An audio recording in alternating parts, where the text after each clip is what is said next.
আসসালামু আলাইকুম। পাসপোর্টের অ্যাপ্লিকেশন ফর্মের সাথে আমি কি ডকুমেন্ট জমা দিয়ে আমার পাসপোর্টটি 10 থেকে 12 দিনের মধ্যে ডেলিভারি পেয়েছিলাম, আজকের ভিডিওর মাধ্যমে আমি আপনাদেরকে সেটি দেখাবো। শুরুতে আমি অ্যাটাচ করেছিলাম প্রিন্টেড সামারি কপি।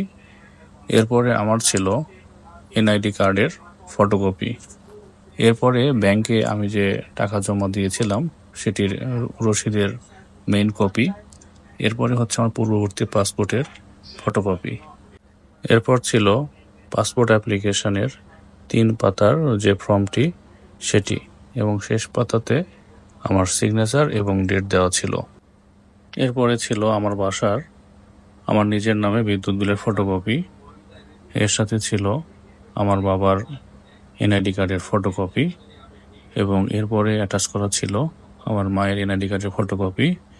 এরপরে অ্যাটাচ করা ছিল চেয়ারম্যান দ্বারা সত্যায়িত আমাদের এলাকার নাগরিক সনদ, যেটি নাগরিক সনদপত্র সার্টিফিকেট সেটি, এবং আমার নতুন নবায়নকৃত একদম নতুন ট্রেড লাইসেন্স যেটি, সেটির ফটোকপি।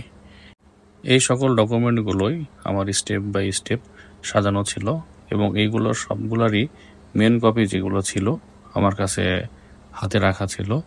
আমি যাওয়ার সময় আমার ন্যাশনাল আইডি কার্ডের অরিজিনাল কপিটির সাথে নিয়েছিলাম, এবং আমার পুরাতন যে পাসপোর্টটি ছিল সেটিও আমি সাথে নিয়ে গিয়েছিলাম। এবং ফাইলটি জমা করার 10 থেকে 12 দিনের মধ্যেই আমি কিন্তু আমার পাসপোর্টটি ডেলিভারি পেয়ে গিয়েছিলাম। আমি কিন্তু কোনো দালাল ছাড়াই নিজের পাসপোর্টের অ্যাপ্লিকেশনটি নিজেই করেছিলাম। এটি নিয়ে আমার একটা সম্পূর্ণ ভিডিও রয়েছে, যে নিজের অ্যাপ্লিকেশনটি কীভাবে নিজে করবেন। এই ভিডিওর লিঙ্কটি আমি ডিসক্রিপশন বক্সে দিয়ে রাখবো। এছাড়া উপরের দিকে আই বাটনে ক্লিক করে আপনার ভিডিওটি দেখে নিতে পারেন। ধন্যবাদ।